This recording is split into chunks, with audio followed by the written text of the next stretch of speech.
Hello, and welcome to Catholicism in the Car. My name is Parker Zerbal.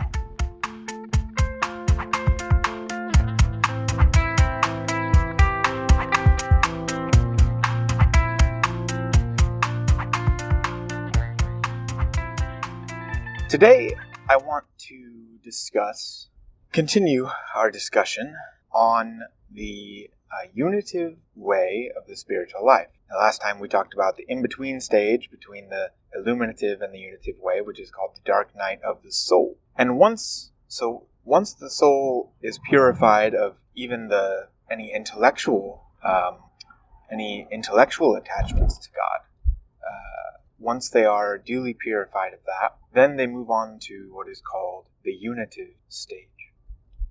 I guess real quick it might be helpful to take another step back and take a look at these three main stages here and couch them in the language of relationship. The prayer that is categorized in the purgative stage is often very active. There's a little bit of passiveness there where God will kind of take more control. But it's mainly active. So this is like the dating relationship between a man and a woman. When they're often always doing something with each other, they feel like they have to do things with each other all the time. And the relationship is often based in a lot of ways on what they do with each other, okay?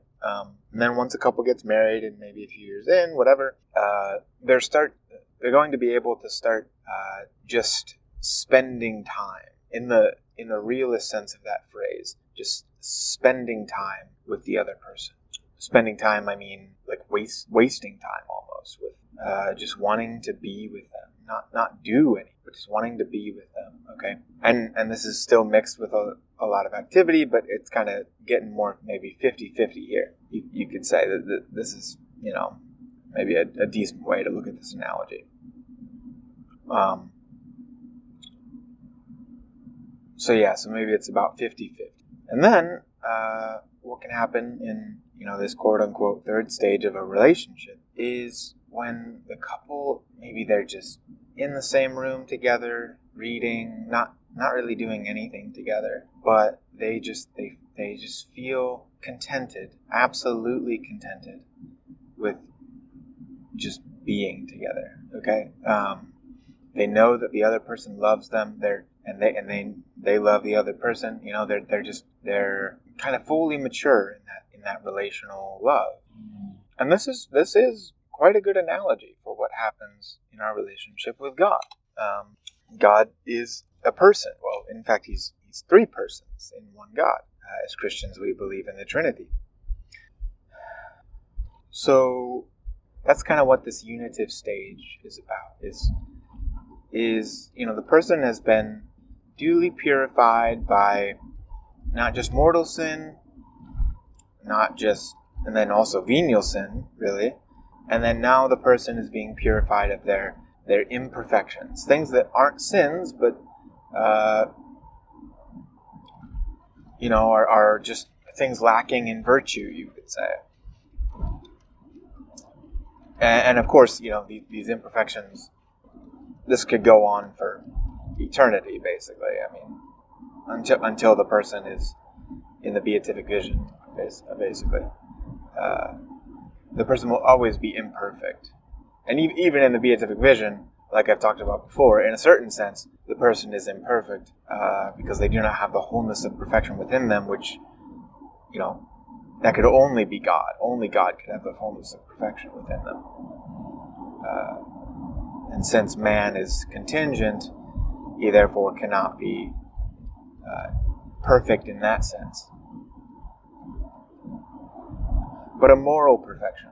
So in the unitive stage, you could say the person has been morally perfected in the sense that they are no longer hurting God. They're no longer actively sinning. But they might do things that are imperfect. Like, let's say,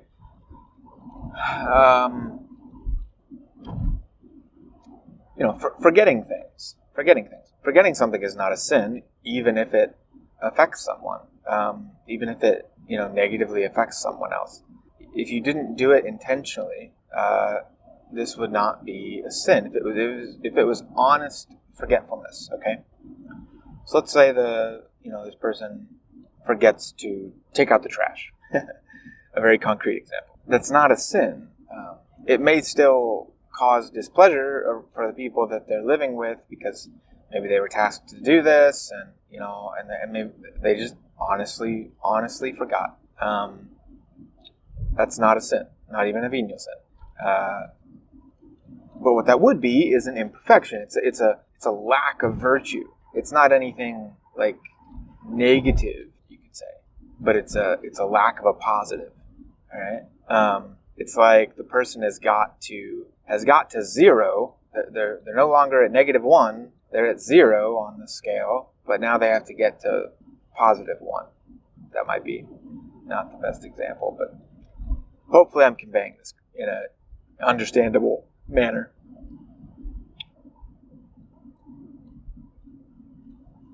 Yeah, so that's what this unitive stage is kind of about. And the person will grow and grow and grow in these, getting rid of these imperfections, and grow and grow and grow more deeply in love and in relationship with God.